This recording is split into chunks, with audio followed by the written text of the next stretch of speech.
இன்றைக்கி நம்ம special fish fry masala எப்படி வீட்டிலே ப்ரிப்பேர் பண்ணலான்னு பார்க்கலாம். அதுக்கு ஃபஸ்ட்டு ஒரு மிக்ஸி ஜாரில் ஒரு துண்டு இஞ்சி, ஒரு 10 பல் வெள்ளைப்பூடு, மிளகு, சீரகம், சோம்பு இதெல்லாமே ஹாஃப் டேபிள் ஸ்பூன் எடுத்துகிட்டு கொரகொரப்பாக அரைச்சி எடுத்துக்கோங்க. அதுக்கப்புறம் அதில் நம்ம சேர்க்கக்கூடிய தூள் பார்த்திங்கன்னா மஞ்சள் தூள், மிளகாய்த்தூள், மல்லித்தூள், அப்புறம் குழம்பு மிளகாய்த்தூள், கொஞ்சமாக நல்லெண்ணெய், உப்பு, அப்புறம் ஹாஃப் லெமனை பிழிஞ்சு விட்டு கொஞ்சம் தண்ணி சேர்த்து நல்லா பேஸ்ட்டாக அரைச்சிக்கோங்க.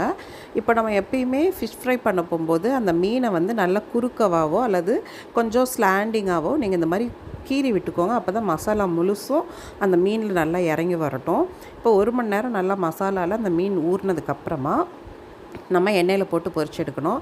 எண்ணெயில் போட்டு பொரிச்சு எடுக்க போகும்போது ஒரு டிப்ஸ் இதை மட்டும் ஃபாலோ பண்ணுங்கள். எண்ணெய் வந்து சூடு நல்லா கொதிச்சதுக்கப்புறம் நல்லா மீடியம் ஃப்ளேமில் வச்சதுக்கப்புறம் நம்ம மீனை போடணும்.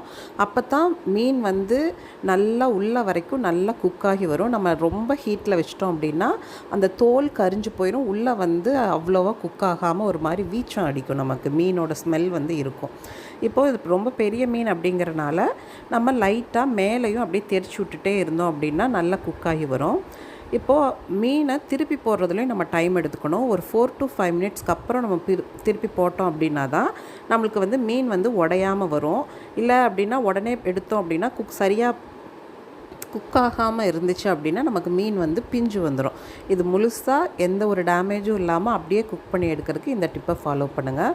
இது வந்து ஆந்திரா ஸ்டைலில் செஞ்ச ஸ்பைசியான ஃபிஷ் ஃப்ரை மசாலா. இந்த ஃபிஷ் ஃப்ரை மசாலாவை நீங்களும் வீட்டில் ப்ரிப்பேர் பண்ணி பார்த்துட்டு கண்டிப்பாக உங்களுடைய கமெண்ட்ஸை மறக்காமல் கமெண்ட் பாக்ஸில் சொல்லுங்கள். தொடர்ந்து நம்ம சேனலை சப்போர்ட் பண்ண மறக்காமல் சப்ஸ்கிரைப் பண்ணிவிட்டு பக்கத்தில் இருக்க பெல் ஐக்கானை கிளிக் பண்ணிடுங்க. தேங்க்யூ.